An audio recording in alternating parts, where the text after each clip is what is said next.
दिल छूने वाली कहानी।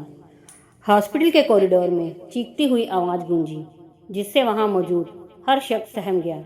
बस कीजिए भाभी, अब और नाटक मत कीजिए। माँ अंदर जिंदगी और मौत से लड़ रही है और आपको पैसों की पड़ी है। भाभी, आप इतनी पत्थर दिल कैसे हो सकती हैं? 22 साल की शिखा का चेहरा गुस्से से लाल था। उसके सामने खड़ी थी उसकी भाभी अवनी। अवनी का चेहरा एकदम भाव शून्य था, जैसे उस पर शिखा की बातों का कोई असर ही ना हो रहा हो। मामला शिखा की मां सुमित्रा देवी की किडनी ट्रांसप्लांट का था।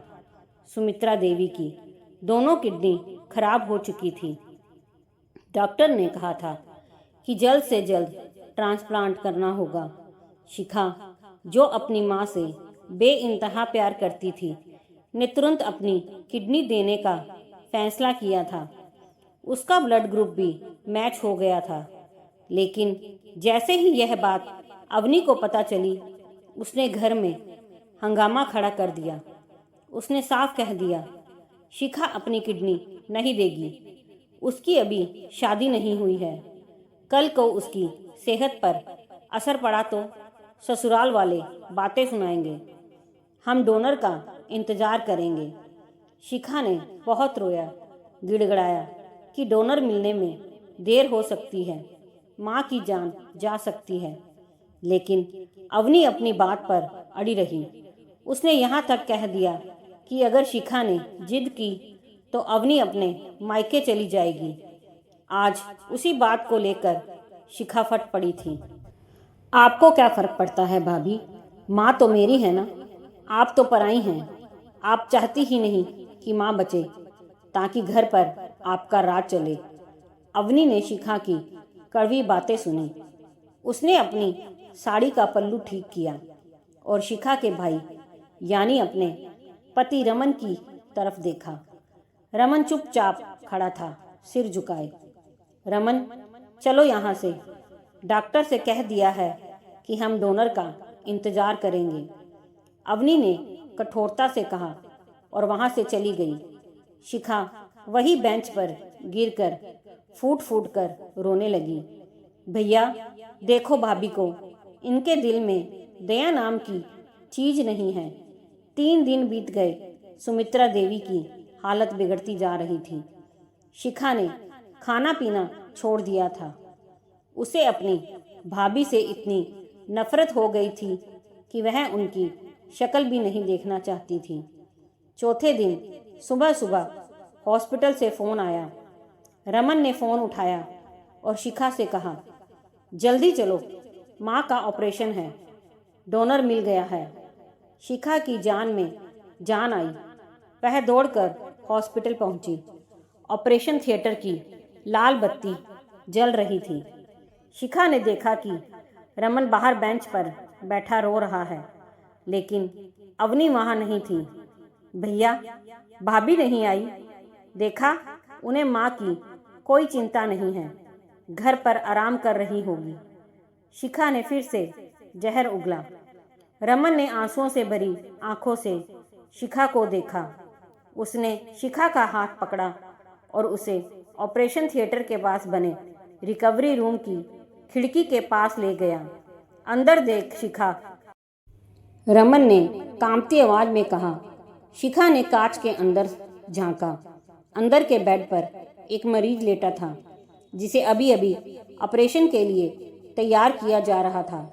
जैसे ही नर्स ने उस मरीज का चेहरा घुमाया, शिखा के हलक से चीख निकल गई। वह कोई और नहीं, अवनी थी। भाभी? शिखा को अपनी आंखों पर विश्वास नहीं हुआ। भैया, यह क्या? रमन फूट फूट कर रो पड़ा। हाँ शिखा, डोनर कोई और बाहर वाला नहीं है, अवनी है।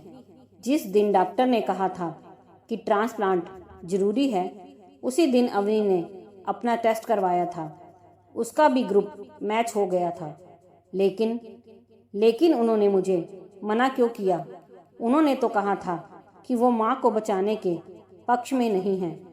शिखा हकला रही थी। रमन ने बताया, क्योंकि वो तुझे बचाना चाहती थी।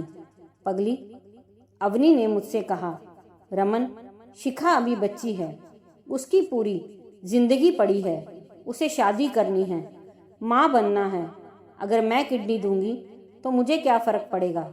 मेरे तो 2 बच्चे हैं, मेरा परिवार पूरा है। और फिर सुमित्रा जी सिर्फ उसकी माँ नहीं, मेरी भी तो माँ है। एक बेटी अपनी माँ को बचा सकती है तो बहू क्यों नहीं? रमन ने आगे कहा, उसने मुझे कसम दी थी कि तुझे कुछ ना बताऊं। उसने जानबूझकर पत्थर दिल बनने का नाटक किया ताकि तू उससे नफरत करे और अपनी जिद छोड़ दे। वो तेरी नफरत सहती रही ताकि तेरी जिंदगी सुरक्षित रहे। शिखा वहीं फर्श पर ढह गई। उसे अपने कहे एक एक शब्द याद आ रहे थे। पत्थर दिल, पराई, स्वार्थी। उसे लग रहा था जैसे किसी ने उसकी आत्मा को झकझोर दिया हो। जिस भाभी को उसने दिन रात कोसा, वो अंदर अपनी जान की बाजी लगा रही थी, सिर्फ इसलिए ताकि शिखा सुरक्षित रहे और माँ को जीवन दान मिले।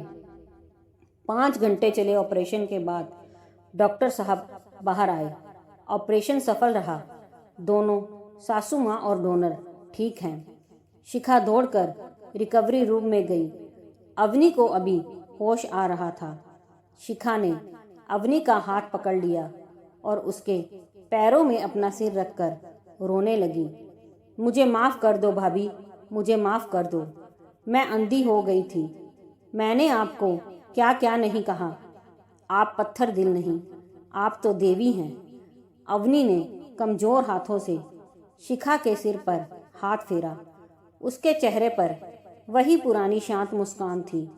पगली, रोती क्यों है? मैंने तो बस अपना फर्ज निभाया। और सुन, खबरदार जो बाहर जाकर किसी से कहा कि मैंने कोई एहसान किया है। यह मेरी माँ है और अपनी माँ के लिए अंग देना कोई त्याग नहीं, अधिकार होता है। शिखा ने उस दिन जाना कि कभी कभी कड़वे फैसलों के पीछे बहुत मीठी ममता छिपी होती है। अवनी ने साबित कर दिया था कि वो सिर्फ इस घर की बहू नहीं, बल्कि सबसे मजबूत ढाल है। उस दिन के बाद शिखा के लिए भाभी शब्द का मतलब बदल गया।